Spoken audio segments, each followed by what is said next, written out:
Mr. Sal Capaccio joining us on the Western Hotline to recap what happened at yesterday's practice at One Bills Drive. Lengthy injury report to get to. Josh Allen speaking with the media. And we wish you a happy Thursday and welcome in Sal. Sal, good morning. Good morning, guys. Welcome to another day closer. One day closer. These weeks are, I don't know if they're long or they're short. I can't decide, Sal. Like this game, maybe it's because of the uncertainty of kind of which version of the Bills will show up, but I'm eager for the game to get here to finally find out. For sure. I think the days are long, the weeks are short, right? The years are short. This is how it goes as you get older in life, for sure. I've done a lot of media with other Jacksonville people, and people just we had Mitch Morse on the podcast. Just a lot of people talking about a lot of things, and just trying to get maybe a bit of a sense of what everybody else thinks about the matchup. You try to step out of. Sometimes we're a little too close, the forest through the trees kind of thing. You know what I mean? We're a little too close to it. So I try to get a sense of what everybody thinks. I'll say this. Jacksonville people are very, very confident. I get it. They have won 8 in a row, and they've looked really good doing it. Why wouldn't they be, right? They look really, really good. So I don't think I don't even criticize. There's no, really unwarranted hubris here.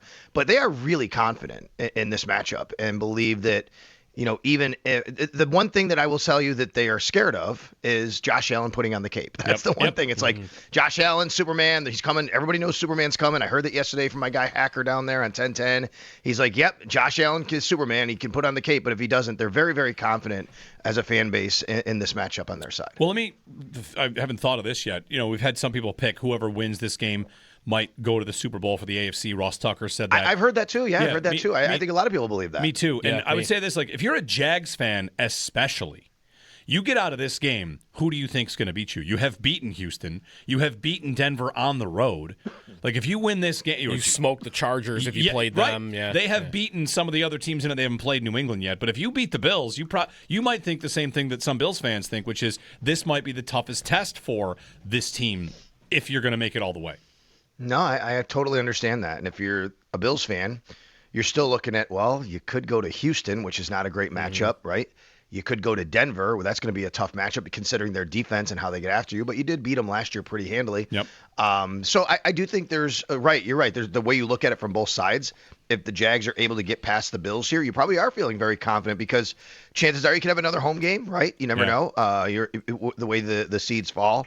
And the Bills have to go on the road for a few straight games. So the other part of it is there's just so much less, and I don't like the word pressure right now because I don't think you have to feel the pressure necessarily. You guys have talked about that a little bit today. I do think, though, that the Jags are the team with nothing to lose here, right? Which is they weren't supposed to be here necessarily. They have a first-year head coach. Yes, they have what was thought at the time as to be a generational quarterback when he was coming out of the draft, and now they've unlocked him a little bit. So I get all of that. But honestly, if they lose this game, there's disappointment. But it's like, okay, we started something. Let's go. It kind of reminds me of the Bills in 19 maybe, right? Yeah. Whereas if the Bills, they have to win. If they don't win this game, it's okay. You didn't even get as far as you did last year. And, the clock is still ticking, all the things that we've heard about them. 803-0550 if you want to throw in a thought with Sal. Sal, let's get to the injury report, the Barnes Firm injury report brought to you by the Barnes Firm. And let's start with Matt Prater, just because maybe, we're watching a lot of players, but Prater is one that, not many people do that job, right? If he's unavailable, I don't know what the plan might be. They've worked out some kickers. So what is the latest from Prater and what happened to him last week and how things are going for him?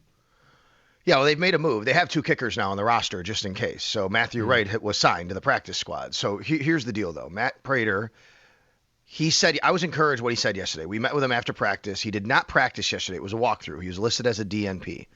But he said he feels confident that he can get good work in today and then through the rest of the week. And as long as that happens, he feels good about Sunday. The reason why I'm encouraged also is he did use the word precautionary when we asked what happened last Sunday. He said his right quad, which he had been dealing with an injury, had stiffened up on him a bit. And because of the cold and everything, they decided not to continue to let him kick. So I think that's kind of good news because obviously it's going to be warmer in Jacksonville, right? And then if he feels that if he can get through today and he can get through tomorrow, he's on the right track. The issue, guys, is I think what happens if – and first of all, one thing I'll say is he's got to be very obviously honest with the organization. The organization's got to be honest with him. This is where a 44-year-old has to be very, very honest and upfront, which I'm sure he will be, I'm saying, about how he actually feels. You can't go into Sunday with him thinking, because he's a competitive athlete, I want to play, but he's not totally right. So I think from the Bills standpoint, What their problem here is, do they actually elevate Matthew Wright on Saturday at 4 p.m., even if they feel Matt Prater's going to kick? Because what if Matt Prater wakes up Sunday morning and it's stiffened up on him again, right? Then you have then you have an option. What if he gets to pregame warmups and something happens? Now you get to Sunday at 11:30. If you do elevate Matthew Wright, which maybe they don't, do you actually put him on the 48-man game day roster with 2 kickers? I mean, I just think there's a lot here you have to consider. That's an idea that I hadn't thought of until yesterday, Sal, which would be that. Like, what if, you don't know, what if Prater on the opening kickoff, he's jogging down the field and it just stiffened up. I thought it was the cold, but it just sort of happened. And Are you going to want Wright available to you in case something like that happens? Because there is the cold argument, and I think it probably helps that they are playing somewhere that's warm. But it's just so terrifying to, I think, walk into a game with a 41-year-old kicker that has had an injury. In itself, like, even if he had a great week and leading up, like, I would still be nervous about it if I were Sean McDermott, even if every sign between the Jet game and the Jaguar game was good. Yeah, you're right. I think I called him 44. You're right, he's 41. I agree with all of that. We talked about this on It's Always Game Day in Buffalo. Bove took the position of, well, so what then? You just have Wisnowski kick off and you don't go for field goals and you go for 4th downs and you go for 2-point conversions. I think that's a tough way to live. I really do. I'm Mr. Go for it guy, but that would make that's tough. All right, I'm Mr. Go for it guy, but what happens when you're only down 2 at the 17-yard line? Like you need a kicker. Right, I agree with that. And the other part of that is it's always great to say, like, just go for it all the time. But if you have no kicker, guess what happens? The defense knows you are going to go for it on 4th down. They're going to play 3rd down differently too. Yeah. Right? They're going to force you into some of those 4th downs. As it stands right now, if in normal situations the defense is thinking 3rd down, we stop them here, get them off the field, you can probably try to get closer and say, no, we're going to try and go for it on 4th down. There's a lot of different games that play there. So yeah, I do think it's a decision they have to make. And the reason why it's a tough decision is you only get 2 elevations, right? So if you use one on Matthew Wright, that's one less around the roster you could use on somebody else if you need as a linebacker. There's some guys that are out right now, defensive tackle, whatever it is. And then obviously there's only 48 guys on game day you can dress, so that would be one less guy you could dress in that spot. That's why it becomes difficult. Sal Capaccio joining us. All right, Sal, the rest of the injury report, it is lengthy, right? We have a number of players that are limited. Yeah. But the news on Josh Allen, at least if we start there, is good. His foot is he's a full participant. I saw his foot as good as it's been in a while. Yeah, so, Josh said that he feels good, obviously, but he's been saying he feels good. But I think the most encouraging news is, even though he's on the injury report with the foot injury, which means that he's receiving treatment in some capacity, that he's a full participant. Now, it was a walkthrough yesterday. It's a estimation. So, if we have today he's limited, then I think we have to go, ooh, what happened, right? What's going on? That's a full regular practice. So let's hope he gets through today. Everything is full. That's a regular practice. We'll see about that. That is good news. Yes, it is lengthy, guys, but it is Wednesday. It's late in the year.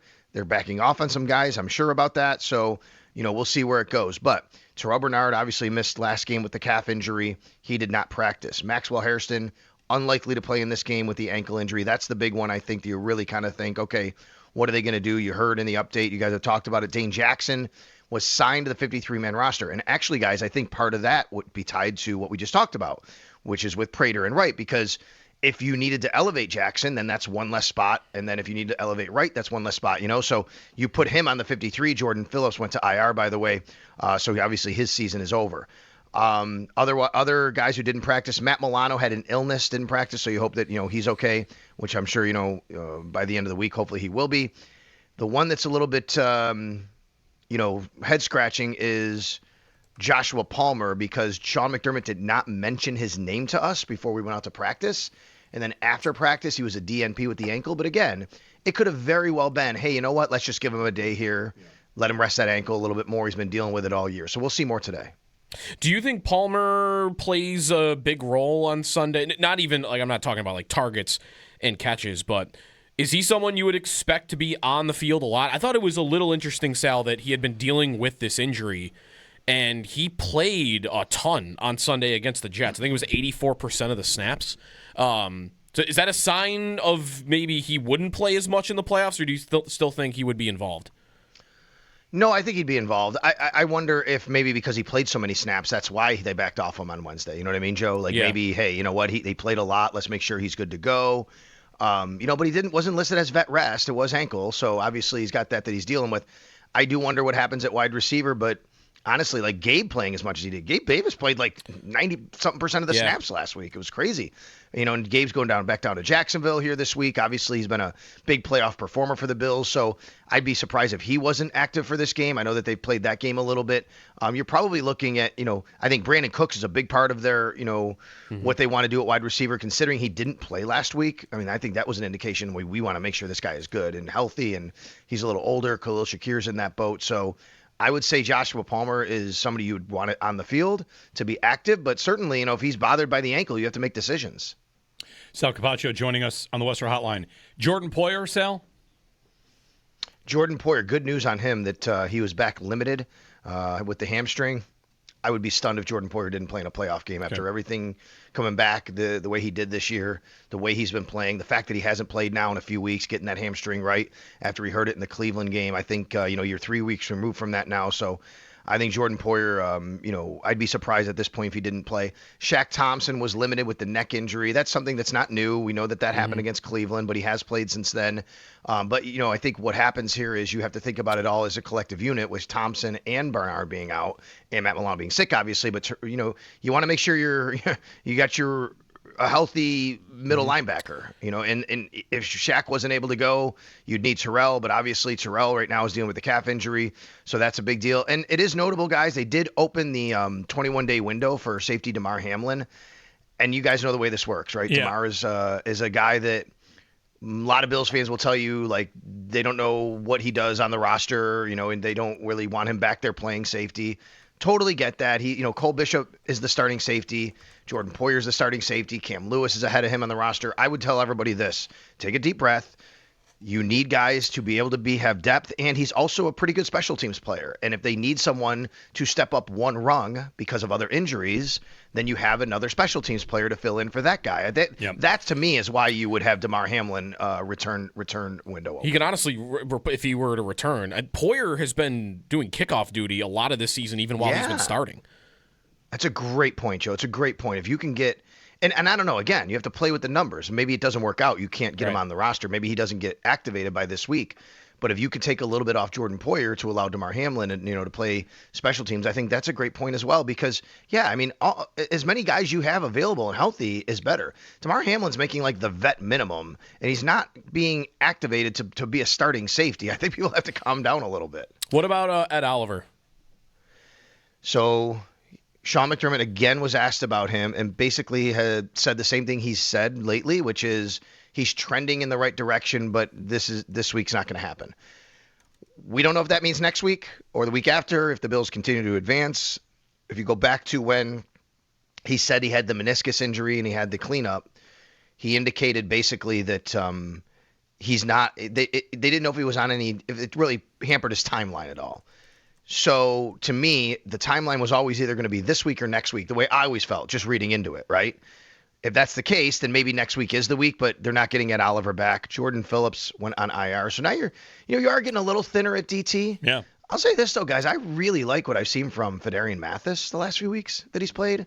And I think TJ Sanders is starting to really understand what his role is in this defense. And he had a sack last week. Like, I think they're in a much better spot now than you probably thought they were maybe a few weeks ago at defensive tackle, I think, with the way some of these guys are starting to play. So I want to get to Ty Johnson, the story there, what's going on with him, an ankle injury, did not practice. What are we thinking for Ty Johnson day to day? Yeah, he actually finished the game after the injury, Jeremy. Okay. He did have the injury during the game. It was a play, can't remember what quarter it was, but those Bills were going left to right. He caught a pass and I think he caught a pass. I don't think it was a run. And he got twisted. He got twisted up for sure. Maybe it's a run. Either way, you could see it happen. He limped off the field. He did go into the tent. He did get examined. And at that time, I was told on the sidelines, ankle injury probable to return, which is always good, obviously. He did go back in the game, but, they didn't have James Cook, right? So you were down already a running back. He went back and he scored a touchdown later. He actually scored a touchdown later in the game after he had the injury. But you know how these things go. Sometimes after the game, things flare up, right? You have to be, you have to make sure that you can get through the next several days. So nothing, I think, right now to be too concerned about, but we'll see where it goes today. All right. Sal Capaccio. Sal, anything else from practice, like in terms of how they sound? Josh Allen's self-scout was interesting to hear him talk about that. I love it. That was great. Yeah, Josh, he said that, Joe Brady kind of gave him a task to go self-scout during the week last week. Because Josh then, and one thing, Eric Wood made a great point in the pregame last week. Yes, there's the physical rest that goes along with what happened in week 18 for a lot of these guys. He said, but really what happens for a lot of them too, they need a bit of a mental break to.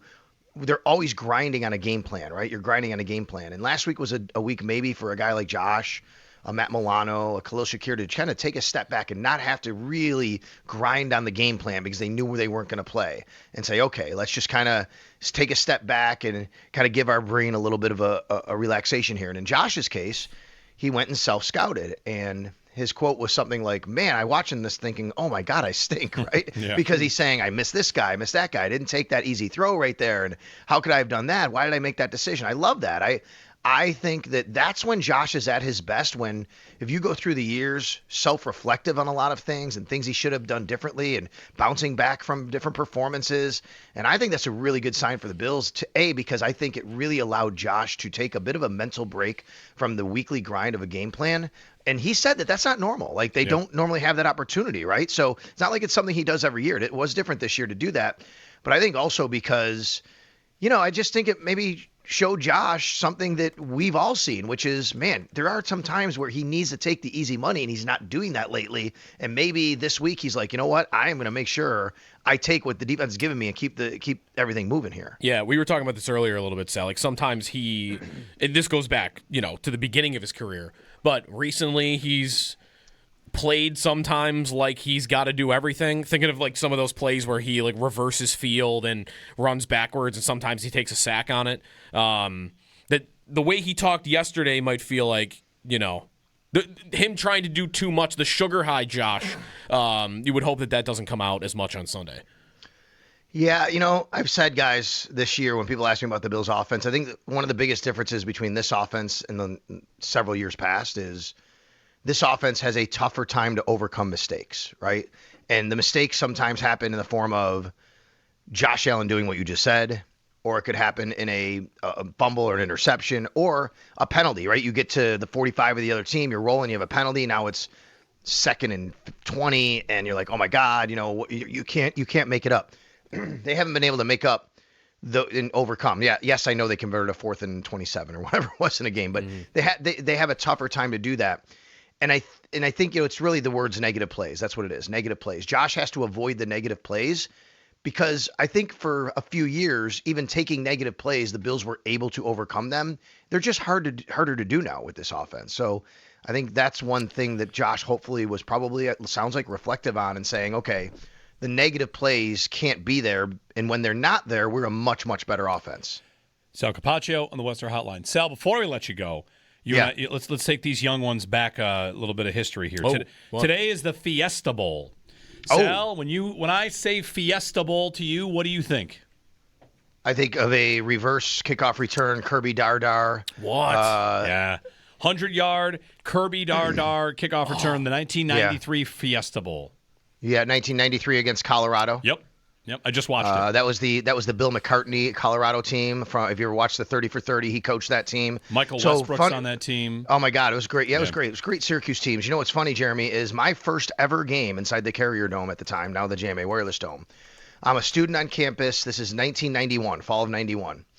You can look up on the sports reference sites or whatever. Florida comes to the Dome. They're like number 10 in the country maybe at the time. I'm not really sure. They were certainly ranked. They come to the Dome. My first ever game at the Carrier Dome, that exact same play happened. Yeah. Kirby Dardar on a reverse runs it all the way back for a kickoff return, and it was so loud in that place. I'm like, oh my God, this is cool. Like I'm a college student for the first time. And then in a couple years later, they run the same play in the Fiesta Bowl. Yep. It was a reverse on the kickoff? Yes. Okay. Watch it and notice a few things, and this is 90s football, because a couple things happened. One, the things I noticed, the quality of the picture. I'm sure Joe will talk about that. Two, I'm ready for it. You got to see the shoulder pads on Kirby Dardar. I mean, he is wearing he's wearing a ship. It's a boat that's on his shoulders, and he almost gets tackled at like the 4-yard line, and he takes it 100 yards. in the IBM OS2 Fiesta Bowl, which also had the largest on-field logo you've ever seen in your life. Oh, So yeah. anyway. And by the way, go check out. The game's in full on YouTube. Yeah. Oh, yeah. You can also watch the kickoff return I'm talking about against Florida. If you just type in Kirby Dardar, D-A-R-D-A-R, 2 words, on YouTube, and you can see the reverse that happened against Florida. And in today's football, it would have been totally called back because, well, at least in the NFL, there is a total backward blindside block with a guy going towards his end zone, and he just crushes the dude on this return basically. And again, there's the shoulder pads. I just saw it as you were 35. Right, bam, there it is, right? 35 gets destroyed coming back from the other side. Coming back from the other side. That shoulder pads point is really funny. You say that, Jeremy. The game, the Bills, unfortunately, because the Bills are going to the wild card down at AFC South team, the home run throwback game. Yeah. I saw that on TV recently, and that was one thing that really stood out to me. I'm like, look at the shoulder pads on these dudes. Yeah, Frank Wycheck had some big ones, right? Among Yes. others. Eddie George had huge shoulder pads. All right. Eddie George, by the way, who's actually doing a really good job as a college football coach now. Where is Is he? that right? Oh, yeah, Eddie Where's George. In fact, I think he was somebody in the mix this year. Where is he now? He is the head coach. Hold on. Let me tell you real quick. Where is Eddie George? You got it right there. He's the Bowling head Green. coach. Yeah. Bowling Green, yeah. He's actually done a good job. He's actually getting a lot of love for maybe stepping up the ranks basically with in coaching now. I cannot keep track now of former NFL players that are getting hit. Like Michael Vick is a head coach. Deshaun Jackson is a college coach, right? There's so many guys that are head coaches now that I just in some of these smaller programs, right? Probably because they saw Dion do it and get to a bigger job, and they think they probably could do the same thing. Okay, well, I guess maybe not. Maybe it wasn't as good this year. His record was 4-8 this year. Last year, though, he was a candidate. He was 9-4, 9-4 last year. I think, in fact, you know what I remember? I believe last year, didn't he get a quick look by the Bears maybe before they hired Ben Johnson? That might have been the deal. He got an interview. Yeah. Does his college offense have yards per carry that he had in his NFL career? I know you love this topic. You love it. you're think that big he's so anti-Eddie George overrated. guy, Do right? you know what his NFL career yards per carry was? 4.3. Lower. 4.1? Lower. It's in the threes. It's in the threes. Come on. Keep guessing. 3.8. Yeah. Lower. 3.6. I see it now. 3.6. Never had more Yikes. than 4.1 in a season. 3.6. That's more damning. He never had more than what in a season? 4.1. 4.1. Oh, But Joe come on. led the league with 1,500 yards despite 3.7 a carry. Yep. That happened. Eddie Man. George. Sometimes I'm glad that I'm my age and I didn't witness football. What was their record that year? He had 400 carries for 1,500. Oh, that was the home run throwback year. Yeah, they're That was the 13-3 or something. Yeah. Yeah. Oh, I'd have been so mad. Anyway, thanks, Sal. You got it, guys. Fiesta Bowl memories. Fiesta Bowl is also Fiesta Bowl for me is Boise easy State. answer. Boise State. Boise State beats Easily. Alabama. No, Oklahoma. Sorry, Oklahoma. Yeah, crimson colors. Boise State beats Oklahoma, and then the guy proposes to his girlfriend. Yeah, hook and ladder, Statue of Liberty, running back, pass for a touchdown, all in The Fiesta Bowl. a half-hour sequence. The Fiesta Bowl also known for